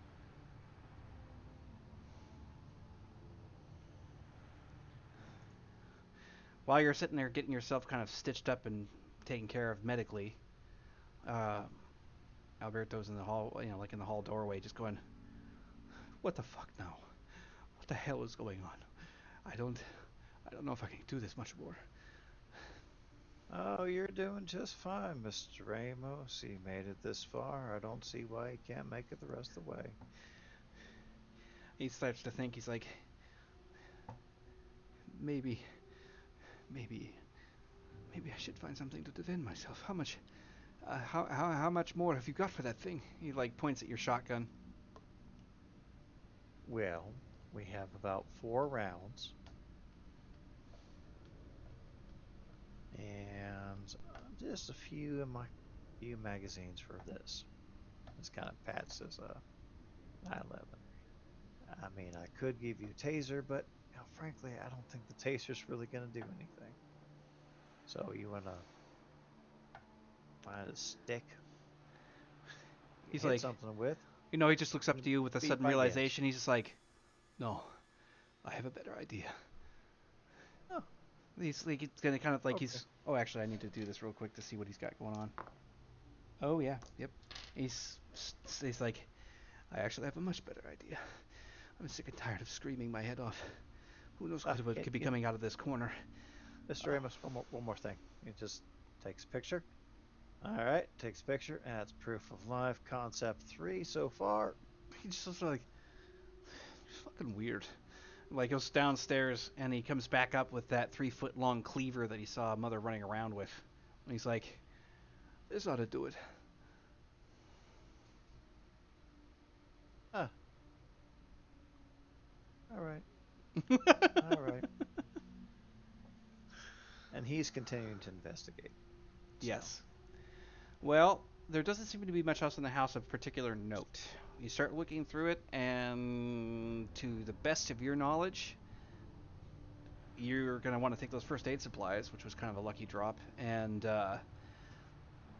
there doesn't seem to be another way out. Looking at the zone, it looks like there is one conjoining point, and kind of seems like it goes back from where you came, and you start to push it together. Now, your investigation is going to basically allow you to find these kinds of things, but I can't have you drawing the conclusions necessarily. If you want to make me an intelligence essence check, that'll probably be the last roll of the game for tonight. okay. Oh, wow. Okay. This is where intelligence essence checks really nice for him. I actually had to have you do a reflex essence check tonight. That's fucking cool. All right. Don't What's normally get the to do that. target? Target's gonna be 7.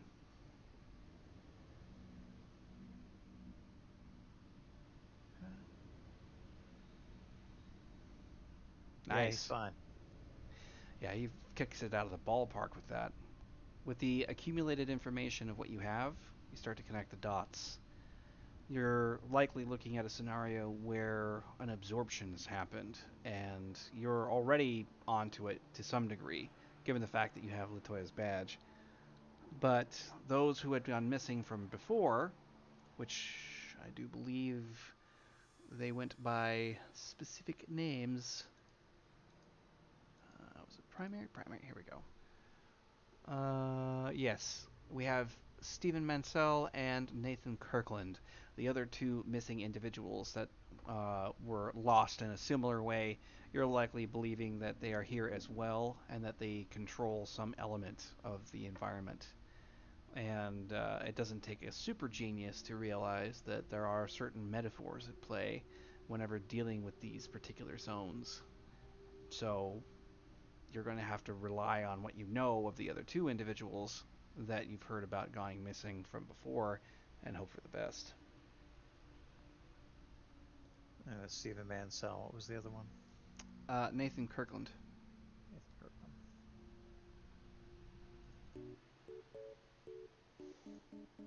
Break that tension.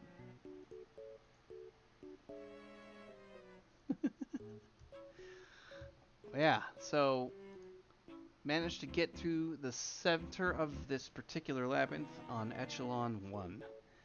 Now you got to find your way around to a couple others and see where that takes you.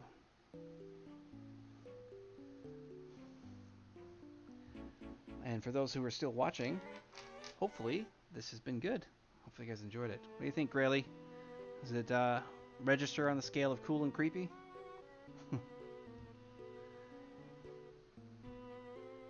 Because we're going to to be doing another one for tomorrow. What about you, Hero? You there? Since y'all were talking. This was good. Yeah, I'm sorry, just catching up. Let's got a lot to consider with this. Yes. Good amount of stuff to go on. Yep. Oh, and I was going to think about possibly having somebody from CH1 possibly look into joining these campaigns in the evenings, depending on who's free. I had realized that I hadn't asked anybody from there, and I was going to do a Reddit post for looking for group to kind of work inside of this, because I have 1 to 2 possible seats available for games Tuesdays and Wednesday nights. So I'll probably be dropping in that question sometime tonight or tomorrow. Just kind of one of those weird announcements. But yeah, cool. Yeah, I think what I will do is I'll call her quits on the stream here. So thanks for everybody for showing up, and we will catch you on the next one. Holla.